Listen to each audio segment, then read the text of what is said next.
خب سوال دیگر استاد جان میگویند که شخص مسلمان مورد تا 40 روز خانه‌اش آمده خبر میگیرد. آیا این درست است؟ یعنی وقتی پدر ما یا مادر ما یا خود ما از دنیا میگذریم، در بعضی از کتاب‌های فارسی خودمان آمدگی هست که مرده 40 روز همین خانه ایده که زندگی میکرد می آمد و میرفت.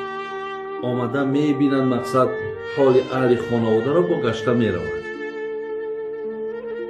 در کتاب‌های فارسی بدین حتی میگه تا جای نقل میکنند در اون کتابا که وقتی میآید که در حقش خیر نمیکنند، احسان نمیکنند، خیلی میگه همینجا لعنت میگه و دعای بد میکنند، برآمده میرود. اینها برادرها اصل ندارد.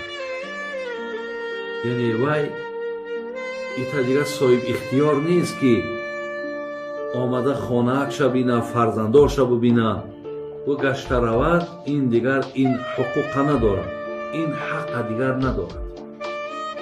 وای تمام دیگر همو پرده را که برزخ میگه الله مهربان، همو پرده را که مثال در میگه بنده را میگه که وقتی بنده حتی خودش خواهش میکنه که من رو و مقصد اهل خانواده را حتی وقتی که بشارتش میتن که تو تمام مقصد تو ای سوال قبر گذشتی، خدای مهربان به تو مهربانی کرد، بعدی بنده میگفت که اجازت نمیتین که برم خانواده دا حیده بگیرم. میگه که بین تو و بین خانواده پرده هست تا روز قیامت، دیگه این پرده را تو گذاشته نمیتونی. برای همین این گپا برادرای عزیز اصل ندارد که مقصد اونها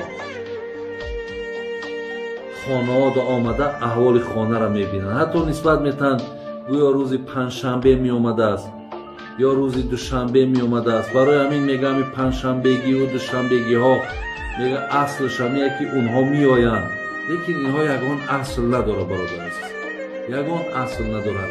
اونها این حق هم ندارند، دیگر این اجازت هم ندارند. اونها دیگر همش نزد الله مهربان هستند. خدا رحمت و مغفرت شد. سوال دیگر آیا موی سر را زن یا مرد رنگ کند جایز است یا نه؟ میگه اگر زن یا مرد موی سرشون رنگ کند، فقط برای مردها رنگ کردن سیاه منع، یعنی ای سیاه پیامبر من کرده است که رنگ سیاه نکنید. دیگر هر رنگی کنه اجازت است، لیکن برای زنها اجازت است. زنها اگر مویهای سرشون سیاه کنند، مثلا بسیارش مرا زن میزنن میگن که ما مثال مویهای سرمون سیاه میکنیم، چشممون دا سرمه میکشیم، خلاص خال میمانیم و همچنان در بینیامون انا نگینه میمانیم. همه اینا اجازت خواهر عزیز. هر زینتی که دارین بکنین تا مثال شوهرهای شما از زیبایی شما استفاده برند، خوشبویی کنین. از همه مهم استقبالش بگی. مردک که بیرون آمد یقین میدانی که او در بیرون بود، مشغول بود، در کار و بار بود. شاید همون روزی یکان روزای سخت میاد بر بالای مردک. عایشه مادر مونه ببین با بوسه میکرد، پیامبر گسل میکرد، میدر آمد باز عایشه مادر من با بوسش میکرد. برای شما هم خواهر عزیز بوسه قطعی مردک گسل کن، با بوسه با مردک قبول کن. لیکن مردها هم پیامبر هم عایشه را بوسه میکرد، میدر آمد میبر آمد بوسه میکرد. چه زندگی خوب داشتن، چقدر زندگی بامزه داشتن. و همین این کارها را یاد بگیرید. اینا در زندگی ما و شما بسیار نقش مهم دارد. سوال دیگر آیا زن میتواند موی مردک را تراشد؟ زیرا میگویند که اگر زن اگر سری موی مردک تراشد طلاق میشود. نه، این گپا یگان اصل ندارد. زنک میتواند که موی سری مردک تراشد. محض ягон боқӣ надорад зан шад. иҷозат агар зане ки бо мӯи сари агар мардакша тарошида битона дар ҳар як тори мӯш иншоалло худо барои савоб менависад. хуш ба ҳоли ҳамун занакое ки мақсад бо мардакошон дар ҳолати мисол ҳамон ғусл карданшон ё овозӣ карданшон ёрдам мекунанд. хас бисёри ҷое ҳаст ки акитари сместител надорад ки тори сараш об резад. мисол ай вақташ ай марди мо ҳамун сатил буду кружка буду об буд олак сари мардакашда об резад. пешои бару пуштои ҳамура мақсад як лиф қатия дасташ қатия бимола тоза куна. и худо баракатш дия и падару модараш иншоалло хонаи қаброшон иншоалло шод мешавад. рамин ҳичи боқӣ надорад. ҳар хизматеро ки метавонед дар ҳаққи шавҳаротон бикунед ба дуои неки инҳо шумо ҳам дунётон обода ҳам охиратон обода. устодҷон ман мард ҳастам. дар ороишгоҳ занҳоро ороиш мекунам. оё ин гуноҳ аст? албатта аз нигоҳи дин мард зана ороиш додан ё зан марда ороиш додан дуруст нест. яъне дасти ту бояд дар мӯи сари зан ё дар гардани зан ё дар гӯшои зан ё дар дасти зан бояд нараса аз нигоҳи дин.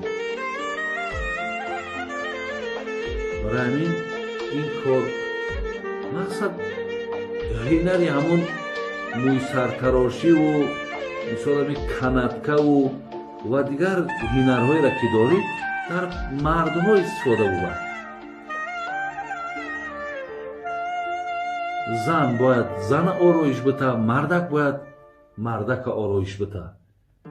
барои ҳамин ин чизҳоро аҳамият битем бародарои азиз. ин ба худтон ай нигоҳи шариатам ку дуруст нест, вале оҳиста оҳиста худи ҳамин мардако ҳам дигар ҳамун мард буданшонаму ҳамун қуввату тавоноиётонаву ҳамаша ай даст метем. барои ҳамин ин корро наку бародари азиз ва гиромӣ касе бошӣ. аку ман дигар суҳбати дароз намекунам. як нукта бас аст агар шуъур аст варна чӯ чароғ пеши кӯр аст. барои одам бофаҳм худаш иншоалло басад. занҳо занҳоро ороиш бидем, мардако мардакоро ороиш бидам. майлаш ҳар кас ҳамун ҷинси худаш. оё исми манзура ҷоиз аст ё не? дуруст аст, ҳечи боқӣ надорад, номи хуб аст.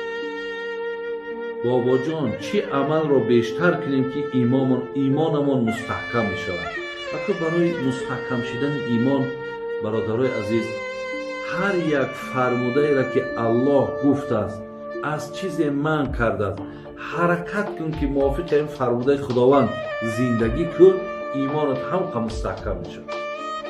душанбею панҷшанбе рӯза бигир, 5 вақт намоза дар вақташ бихон, ҳар рӯз як пора қуръон бихон, ҳар рӯз як 100-200 бор аллоҳу акбар бигӯ, ла илоҳаиллаллоҳ бигӯ. моли ягон одама хиёнат накӯ, зани ягон одама ба чашми бад нигаҳ накӯ. аз ҳаром ҳамеша парҳез кун, дуздӣ накун. хулас аз ҳар чӣ манъ шудааст боз ист. ҳамеша ҳамун қадамта ҳаёта ба мувофиқи фармудаи аллоҳ мувофиқ кун. иншоалло имонат бисёр мустаҳкам мешавад, имонат бисёр комил мешавад.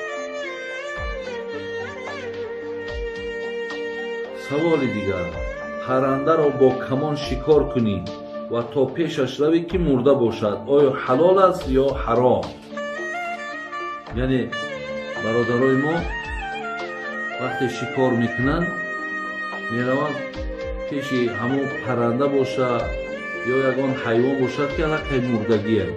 шумо вақте ки ҳамон камона тарафш мегардонед, ҳамунҷо бисмиллоҳ аллоҳу акбар гуфта заданда ҳамон худаш аллакай ҳисоб кунед ки ҳамон кордеро ки дар ҳалқаш медавонӣ ин маънои ҳамонро дорад.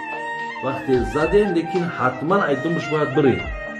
ин хел не ки мониш беиста баъд кай ки шавад анауш нодуруста ҳамин паррандара паронди бира ба пеша рафте ки мурда дайрош карди гарданша бубар тамом ҳамо бисмиллоҳи гуфтагии ту аллакай ура хӯрданша барои ту ҳалол кардагӣ.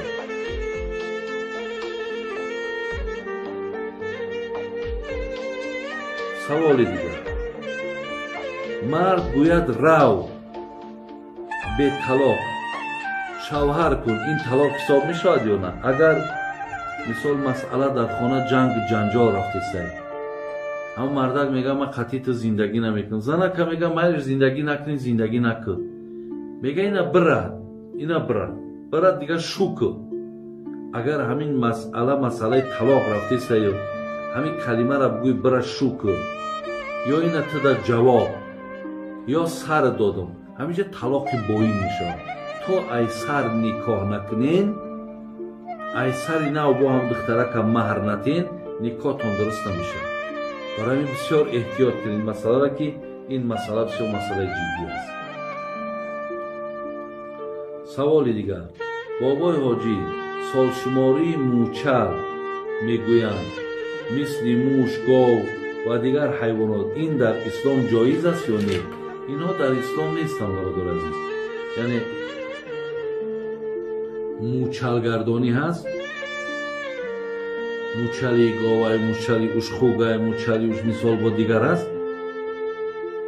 инҳо аз нигоҳи дин хато аст.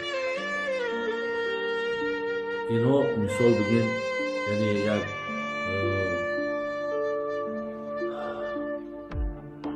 дар дунёи имрӯза бигем ин чизҳоро мақсад ҷой доданд ки имсол соли хурӯзу, имсол соли мурғу, имсол соли мӯшу, лекин аз нигоҳи дин инҳо ҳеҷ кадомаш дурусту ҷоиз нест бародар.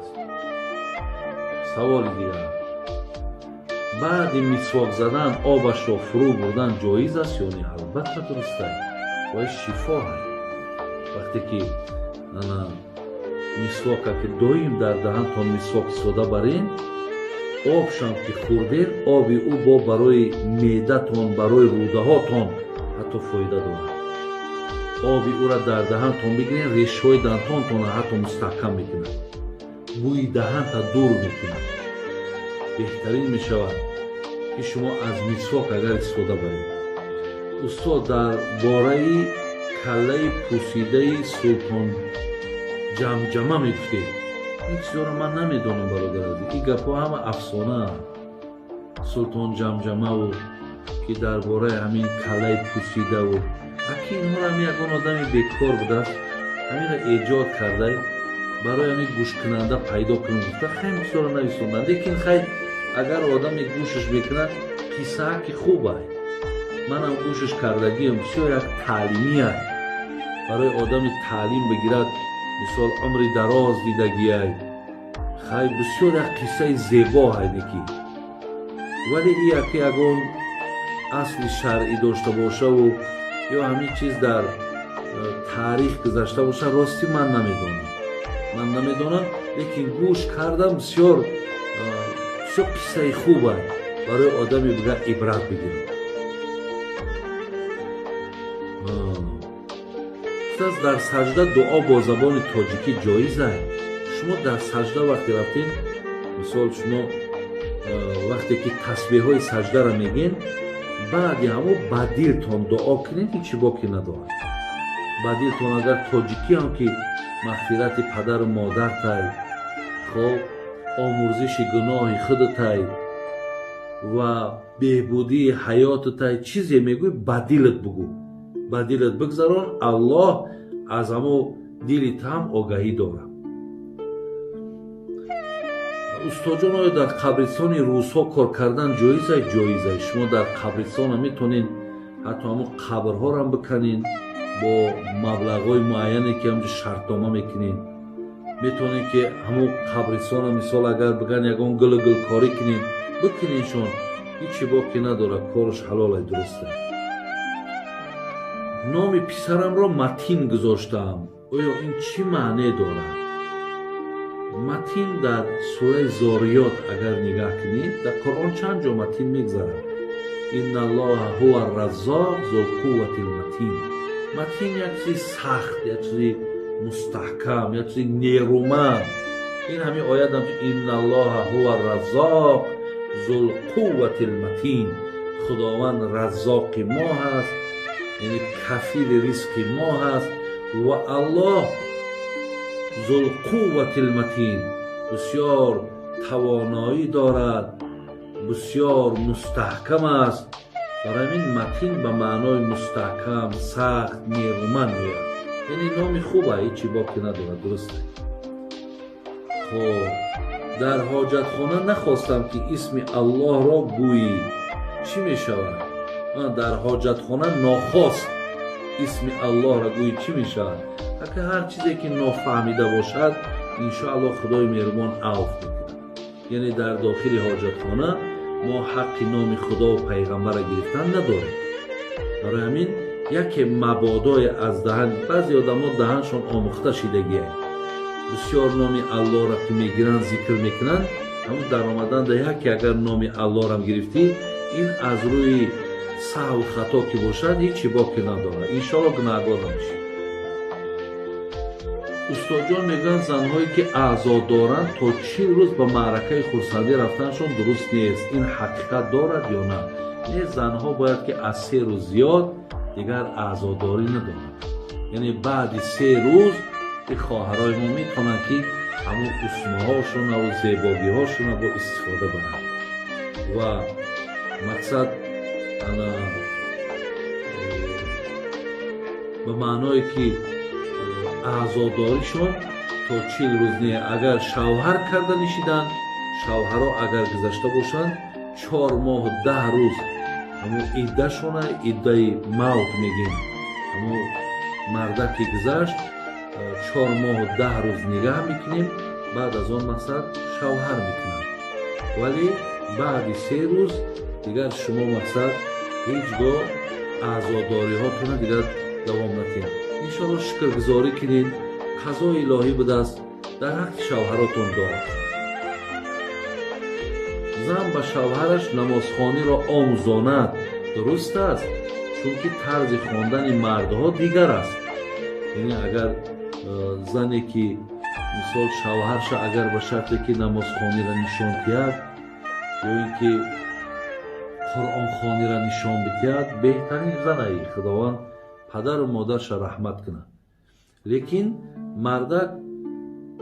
مردک طرز نمازخوانی ما دیگر ای، همون طرز دیگرش از مردها با آموزد، طریقه سوره را و قرآن و زمی سوره را و رکوع را و همه ایناش یک چیزن.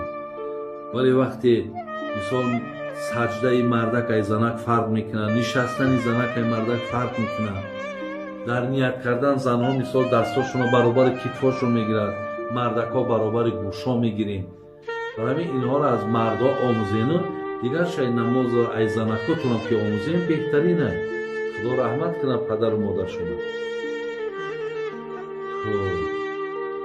استاد جان، من طالب علم هستم در روسیه، از اینترنت کتاب‌های صحیح بخاری و صحیح مسلم را میخونم. آیا این کتاب‌ها درست هستند؟ کتاب‌ها درستند، ولی شما ایتالی از پیش خود تعلیم گرفتن صحیح بخاری و صحیح مسلم اجازت نیست. حتما ای نظر استاد بگذارونین و با شرحاشون خونین، زیرا ای ظاهر حدیث ما و تو حکم نداریم که حق نداریم که حکمی را صادر کنیم. چیزی که محدثین گفتن، چیزی را که مجتهدای مذهب گفتن، ما از نگاه اونها بعد حدیث برادر عزیز معنا میکنیم و به دیگران تعلیم میکنیم. راستا از درون اینترنت خواندی هم، لیکن حقی به یک کس بگویی که من در حدیث فلان مسئله را دیدم، ایده حقی حکم کردن نداری. برای شرحاش دیدن در کار، تو در شرح این حدیث چی آمده است، تو این محدثین ما در شرح اینها چی گفتن، بعدا برادر عزیز حقی گپ زدن دارد. استاد جان،